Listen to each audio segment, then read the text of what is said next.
Добар ден, почитувани, вие следите на новата епизода на магазинот за родителство 0+ месеци на телевизија Телма. Вела дека крвната слика е показател на детското здравје. Па колку често треба да се проверува крвната слика кај детето и кога треба да се направи првата анализа на крвта кај бебето.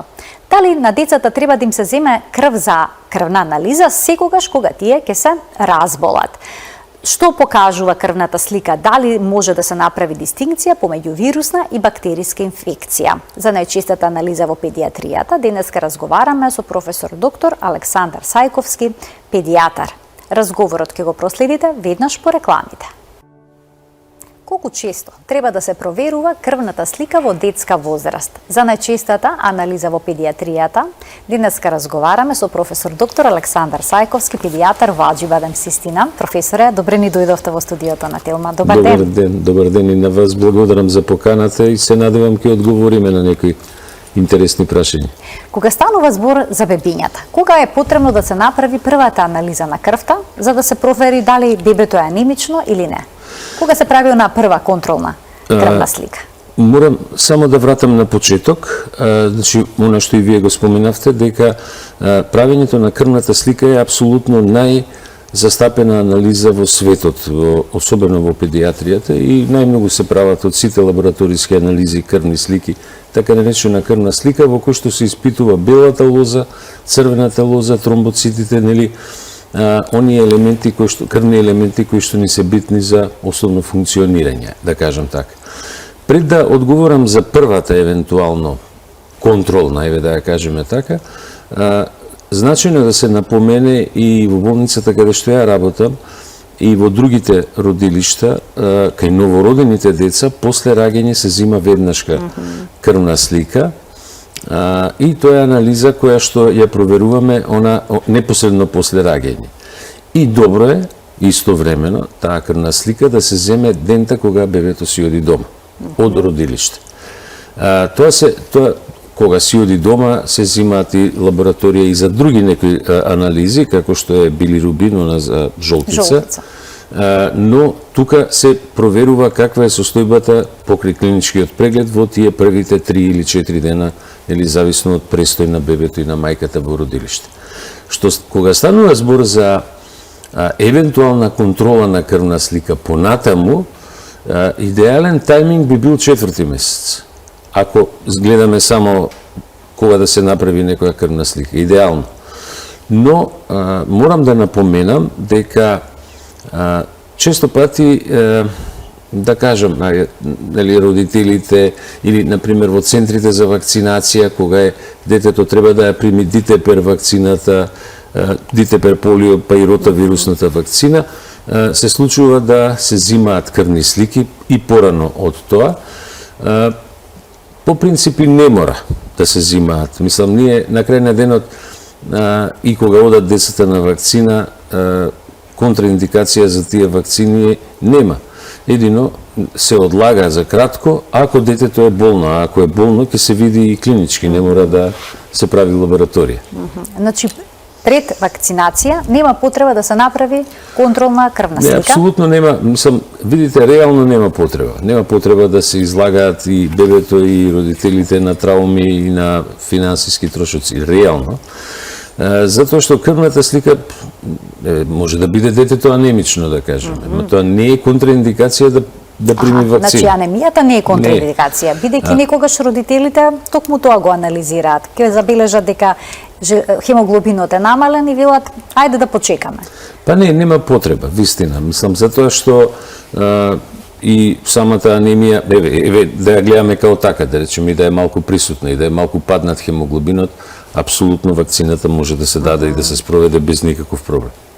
Професоре, некаде околу 4-тиот или пак 6-тиот месец се прави она крвна слика за проверка на железото, тоа е период кога всушност се јавува она физиолошка анемија кај бебето. Што значи тоа физиолошка анемија?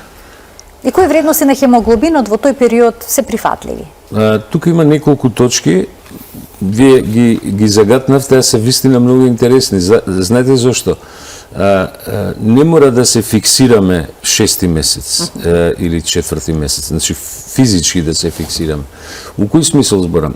Ако детето доаѓа редовно на контроли, ако детето во тек на првата година, идеалната опција, зборам за првата година од животот, идеална опција е бебето да се однесе на педијатар еднаш месечно. Значи крајот на први месец, крај на втори, крај на трети, нели до возраст од година дена.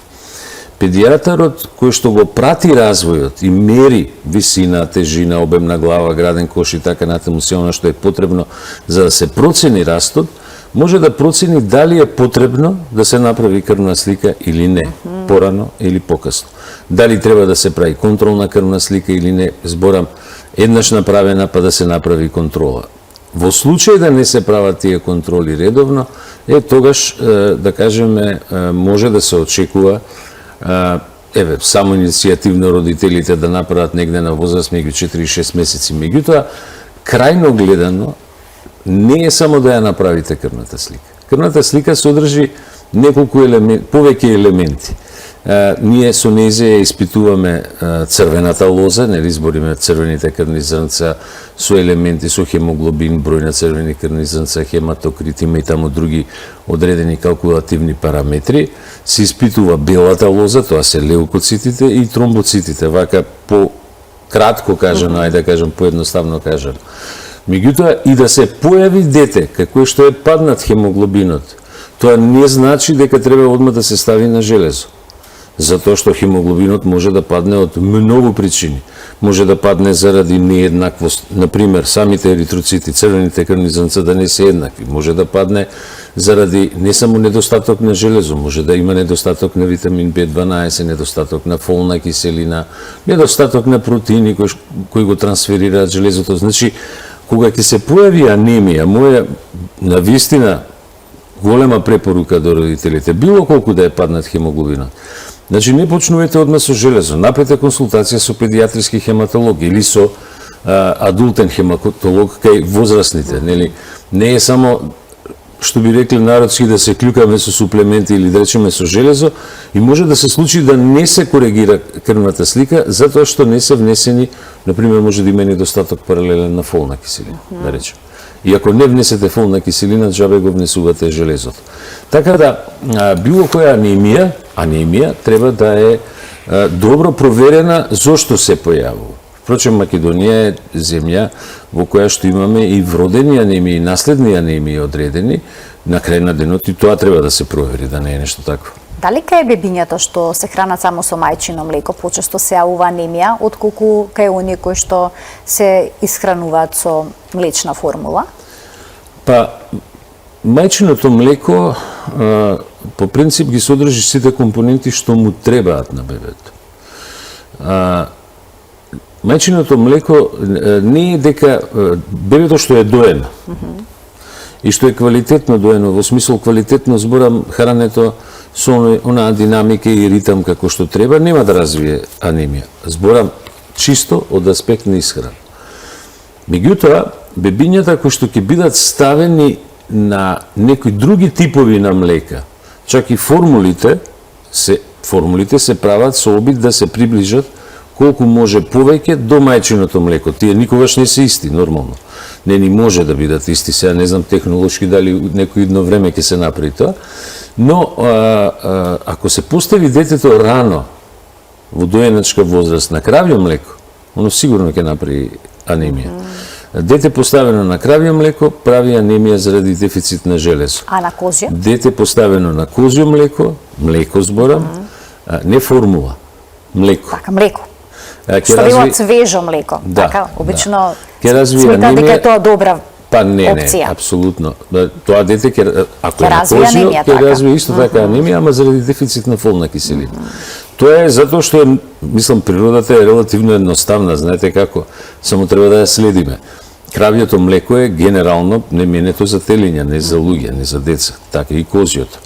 И сега, кога немало формули во минатото, ако се вратите 70, 80, 100 години уназад, кога немало млечни формули за бебињата, тогаш се користело кравјето млеко како двотретинско кравје млеко нели, две Ги третини разредувале. млеко се разредувало со вода, меѓутоа и тогаш децата развивале анемија заради недостаток на железо.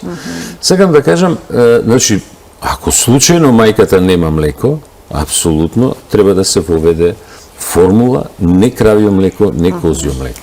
А, докторе, што е со поголемите деца кои што пијат многу млеко? Дали тие може да развијат анемија? Да, апсолутно.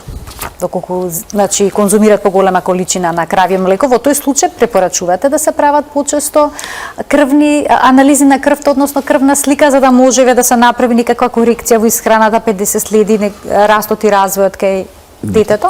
Децата кои што се, еве да речеме, и над 6 месеци, па и деца над година дена, ако ги ставиме на поголем квантум на пиење, еве да речеме кравје млеко, на што би рекле тетрапак млеко или свежо млеко, тоа млеко, бидејќи составот е доста различен од мајчиното млеко, може да доведе до оштетување на ентероцитите, тоа се клетките во цревата, може да доведе до појава на алергија на протеини на млеко, може да доведе дури и до мали крварења во црев, кои не може вака со око да се видат, нели, мали капки крв, и може да доведат апсолутно до слабокрвност, таков тип на млеко. Значи, не е потребно детето да пие големи количини на млеко. Млечните производи, ферментираните млечни производи се нешто друго. Збориме кисело млеко, јогурт, кефир, кашкавал, сирење, тоа се веќе преработени млечни производи, има промени во нив и може да се внесуваат, меѓутоа не треба да бидат доминантна храна, зборам, нели, да бидат дел од нормалната исхрана. Затоа децата кои што се, ако се ставени на многу голема количина на млеко, секако треба да се направи контрола на крвната слика за да се провери какво е нивото на хемоглобинот, нели, какво е нивото на црвените крвни зрнца, серумско железо, фолна киселина и други елементи кои што се за анемија. Така. Професоре, кога се децата болни, кога ќе се јават првите знаци на настинка или пак некоја горно-респираторна инфекција, обично веднаш родителите одлучуваат да направат крвна слика. Дали секогаш кога е детето болно има потреба за такво нешто? Не е секогаш потребно. Може да се направи, но не е секогаш потребно. Тоа треба да е проценка на педијатарот кој што го следи бебето. Знаете зошто? Ние, наједноставно кажано, не лекуваме резултати, лекуваме деца. Значи, резултатите може да бидат вариабилни кај една генерално можеме да кажеме, да речеме, кај деца кои што имаат вирусна инфекција, нема да има драматичен пораст на бројот на леукоцитите, на белите крвни зрнца, и ќе има пораст во структурата на белите крвни зрнца, ќе има пораст на лимфоцити или моноцити, додека кај деца кои што имаат бактериски инфекции, може да дојде до пораст на белите крвни зрнца, со пораст на една група на бели крвни зрнца што се викаат гранулоцити. И тоа може да ни е алатка, значи нас како педијатри, може да ни е помошна алатка во диференцирање кога не сме сигурни дали се работи за вирусна или бактериска инфекција.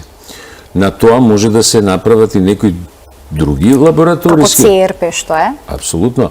ЦРП-то е маркер кој што ни покажува дали имаме бактериска инфекција, и тој битно расте кај деца со бактериски инфекции. Има и други маркери, како што е прокалцитонин, сега да не ги замараме гледачите, кои што побрзо реагираат. Меѓутоа, главниот проблем кај нашите родители е што кога детето ќе качи 38 температура, родителите прават крвна слика и ЦРП во првите пола сат. Така фигуративно го кажувам, пола сат, да.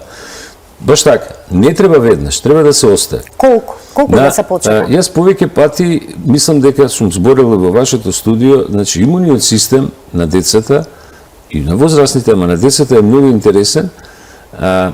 Тој така наречен неспецифичен имунитет е многу моќен, многу јак. И кога ќе дојде до една инфекција, кога телесната температура ќе дојде до 38,5, тоа е стимуланс да се ослободат повеќе од 3 милиарди леукоцити кои што ќе отидат на местото на инфекцијата. И сега тоа се случува во првите 4 до 6 часа од покачување на температурата на 38,5.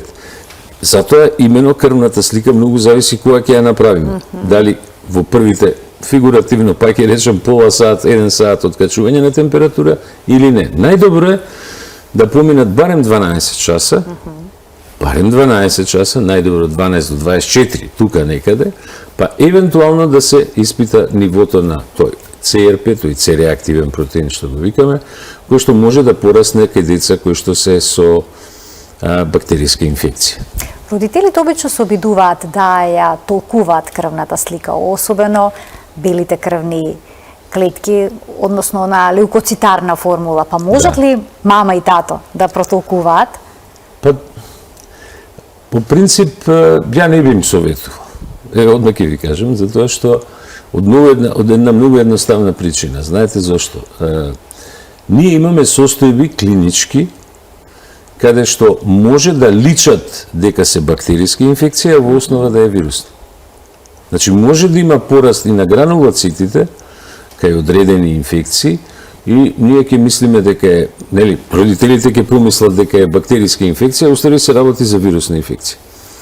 Дури CRP-то, например, ако е покачено, да речеме 30-40%, ако е качено од нормалните вредности, веднаш се може да ги фати паника родителите, да мислат дека е бактериска инфекција и да бараат дури и од домашна аптека па да дадат антибиотик, а тоа да е повторно вирусна инфекција. Тоа, зашто не им советувам? Сепак, мора да се свати дека и крвната слика, и CRP-то, и целата лабораторија ни е само помошна алатка на она што се вика преглед и она што се вика како изгледа детето. Клинички како изгледа. Некогаш нас не ни треба крвна слика. Ако имаме дете кој што има класична ангина, например, она лакунарна ангина што ја викам, нели, со гнуњиче, па што ќе правиме крвна слика? Тоа е јасно дека треба да се даде антибиотик. Ќе ги вклучиме и гледачите од овој момент. Почитувани, емисијата е контактна, можете да се јавите и да поставите прашање. Одговор ќе даде доктор Александар Сајковски, педијатар во Аџи Бадем Систина. Професор, има ли потреба да се прави една лабораториска анализа која што понекогаш родителите ја бараат и е поврзана со инфекции со стрептокока? АСТ? Да. Да. Тоа е навистина една анализа која долго време ја користевме и ја користиме и денеска нормално. Долго време ја користевме, меѓутоа треба да имат по предвид секогаш родителите дека има повеќе типови на стрептококи. И има стрептококи кои што може да, секој стрептокок од тие кои што може да го нападнат човекот, односно детето, може да направат инфекција, може да направат и значајна инфекција. Меѓутоа, не сите стрептококи, особено за нас е најопасен, да речем на некој начин, тој бета-хемолитичен стрептокок што го велиме, по старата номенклатура, затоа го кажувам тоа да го знаат родителите, затоа што он може да направи реуматска треска. Значи, една доста озбилна компликација. АСТ е тест со кој што ние одредуваме дали детето било во контакт и е уште во контакт или има активност на стрептококна инфекција. АСТ-то има промени во тој дел, значи се прави, меѓутоа сменето е некои работи во однос на третманот понатаму се сменети и сега не се даваат превентивно, порано се даваат повеќе типови, повеќе форми, мускулно, преку уста, пеницилински препарати за да се намали тој титар на тој АСТ, нели, антистрептолизиски тест. Меѓутоа сега веќе и со прецизните диагностики со брисевите нови може да се детектира го има или го нема. Имаме гледачи, ќе им дадеме предност. Добар ден за првиот од нив. Добар ден. Повелете, во програма сте. Имам прашање за докторот. Го очекуваме, ве слушаме. Колку може да се дава на бебињата бадемово млеко после 6 месеци? Значи, вие давате бадемово млеко, така, после 6 месеци? Не, имам прашање дали може да се дава. Дали може да се даде, така не ве разбрав, се извинувам. Ви благодарам за вклучувањето во програма и ова е интересно прашање, докторе. Да, апсолутно. Бадемово млеко може да се даде, апсолутно. како што е и, да речеме, и водата од кокос или водата од или млекото од кокос, сам сега тука зависи до вкусот, нели? Тие се растителни млека, нели? Не се животински млека. Има разлика нормално во составот на бадемовото млеко во споредба со мајчиното млеко, но како една од компонентите во исхрана може да се даде, апсолутно. Но може ли да биде комплетна замена, да Па речеме? не е да е баш комплетна замена. Знаете, мајчиното млеко содржи елементи кои што сега пред се имунолошки содржи. Оти бебето кое ќе се роди, оно во првите 6 месеци го држи имунитетот на мајката. Мислам, она го трансферира имунитетот кон него, после тој паѓа. Али има огромен број на молекули кои што мајката ги пренесува на бебето, кои што се имуногени молекули кои што помага, антитела едноставно пренесува, да. Уште еден гледач ке вклучиме. Добар ден. Добар ден. Повелете. Би сакала да ве поздравам најпрво и да поставам едно благодарам. прашање до докторот. Јас сум баба со 2 внучиња. Така. Таткото нивни е носител на таласемија има. Па би сакала исто ги испитаа и внучињата. Едното е на 2 годишна возраст, другото на 6 и двете им се констатира таласемија. Па би сакала да прашам што тоа понатаму, дали може тоа да исчезне или Што тоа би едноставно значило? како загрижена баба би сакала да Јасно. Ви благодарам за вклучувањето во програма. Па, Што можете да на дадете како таласемијата и совет? мислев, кога спомнав дека Премногу. може да најмногу на незе мислев како клиничка состојба која може да биде од групата на наследни анемии, нели? Таласемијата е состојба која што ја има често во Македонија, во одредени региони особено. Добро е што во семејството имаме еден родител, као што е случајот сега. Добро е да се направи анализа кај децата, за да се утврди генетската структура каква е и која е степенот и тежината на таласемијата. Тоа секако треба децата, овие дечиња, мислам, нормално ќе си функционираат, ќе си живеат, но треба од време на време да се направат консултации со педијатриски хематолог, чисто да се прати каква е состојбата со хемоглобинот, со оние елементи кои што се врзани со анемијата. Но не може да се надмине, да се надрасне. тоа е вродено. Тоа е вродено. Кога станува збор за земање на крв кај децата, дали треба тоа се направи од прст или пак од вена? Што е подобро? И зошто кај бебињата понекогаш се зема крв од пета? Да, тоа е, ми користиме еден многу интересен термин на минимакс период. Со минимална инвазија да постигнеме максимални резултати. Идејата е тоа. Она што е, значи, зависи дали ќе се зима од вена или од прст. За крвна слика најчесто се зима од прст, нема потреба од вена. За некои лабораториски анализи мора да се земе од вена. Меѓутоа, сакам да кажам дека техниката на зимање на крвната слика сега пак е многу битна. Затоа што кога се зима од прст или од пета, пошто и петата е прокрвено место доста, ако многу се притиска местото за да се добие крв, може да дојде до така наречена хемолиза и да добиеме лажни резултат на крвна слика каде што имаме пониско ниво на хемоглобин.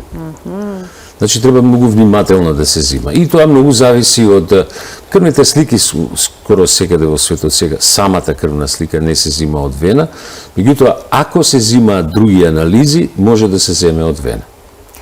Сега, кога детето е често болежливо, препорачувате ли да се направи испитување и на нивото на витаминот Д? Апсолутно да, да. Дури кај децата, бидејќи тоа е некако како практика кај возрастните, да се провери нивото на витаминот Д, за да се утврди дали има недостаток, дефицит или не? Ние секако имаме недостаток.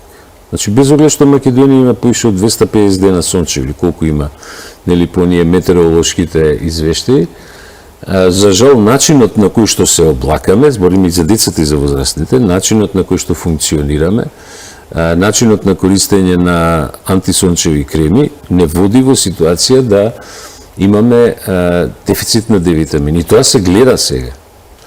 Значи, D-витаминот, апсолутно, мислам, кај децата мора да се провери. Има уште една анализа која е многу важна, која не смее да се заборави, тоа се така наречени ВДР, витамин D рецептори. Тоа е на некој начин, наједноставно да го кажам, некоја генетска структура како детето го метаболира D-витаминот, односно ресорбира и метаболира.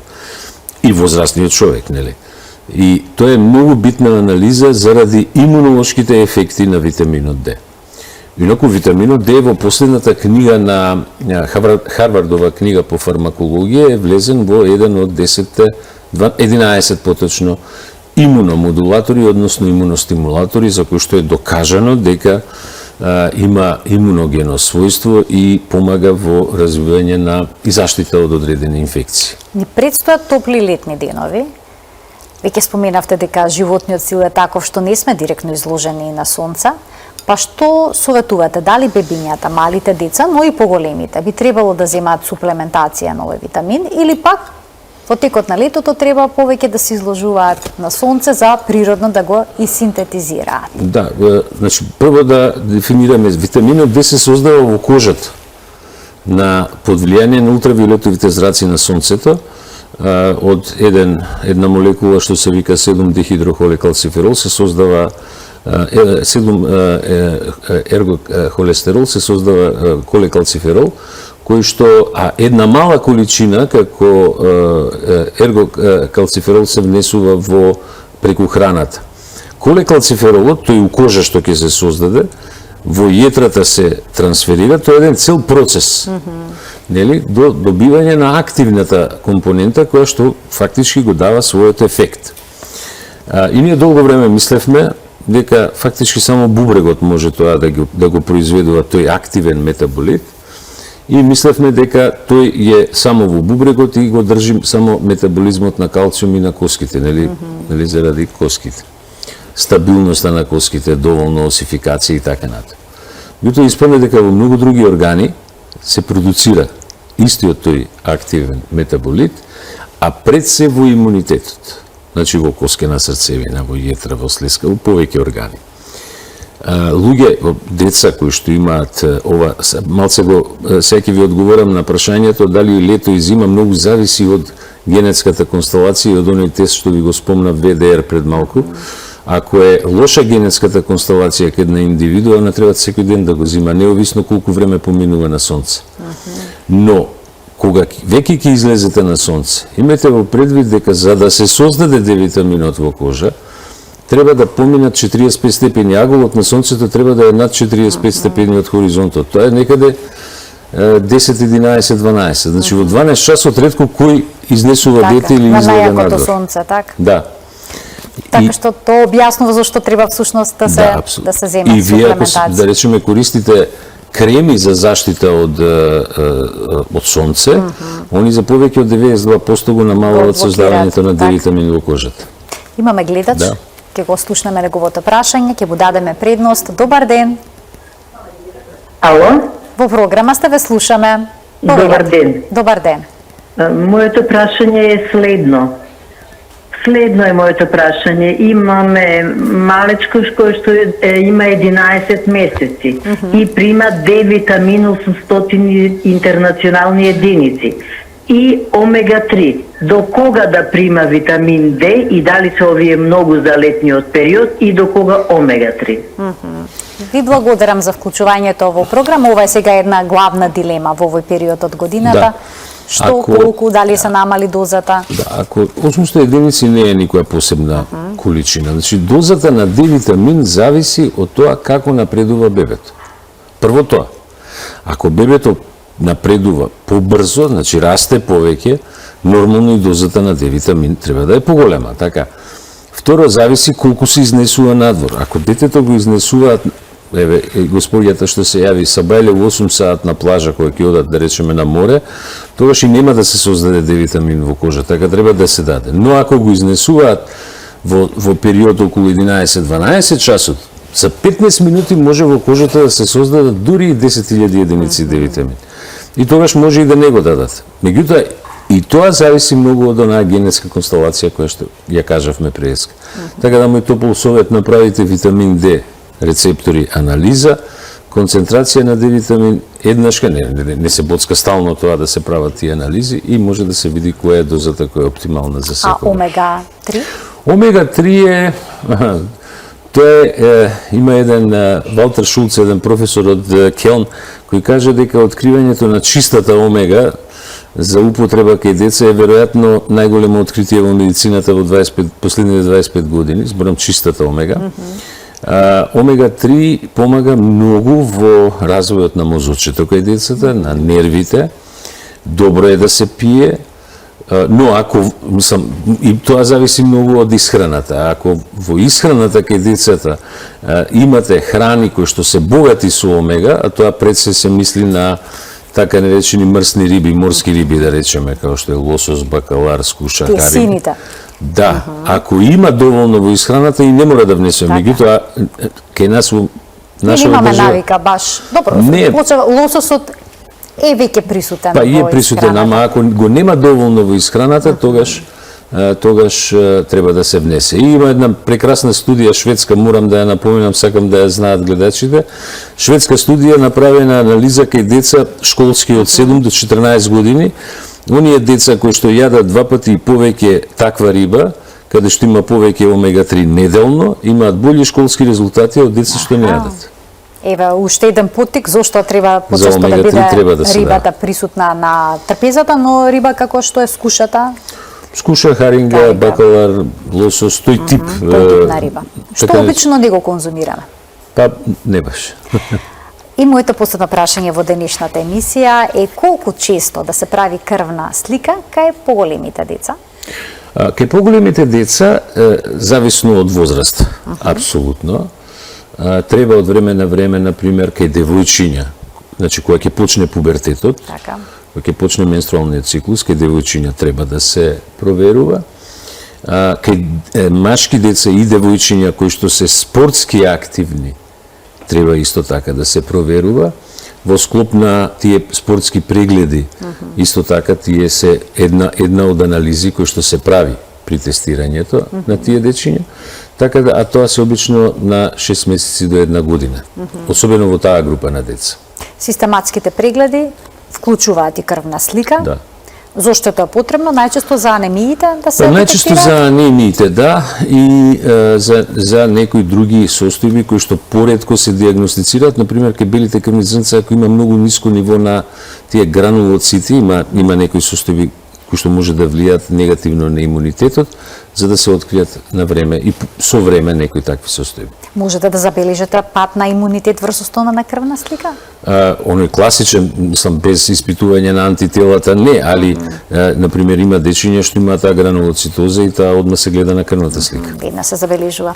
Јас ви благодарам многу за вашето денешно гостување во магазинот за родителство 0+ месеци, што ни дадовте убави појаснувања за ова релативно честа, ако не најчеста анализа во педијатријата, крвната слика. И благодарам и на вас. Почитувани, ово беше се во денешната емисија. Доктор Александар Сајковски, педијатар, беше нашиот гостин. Ви благодарам за внимание.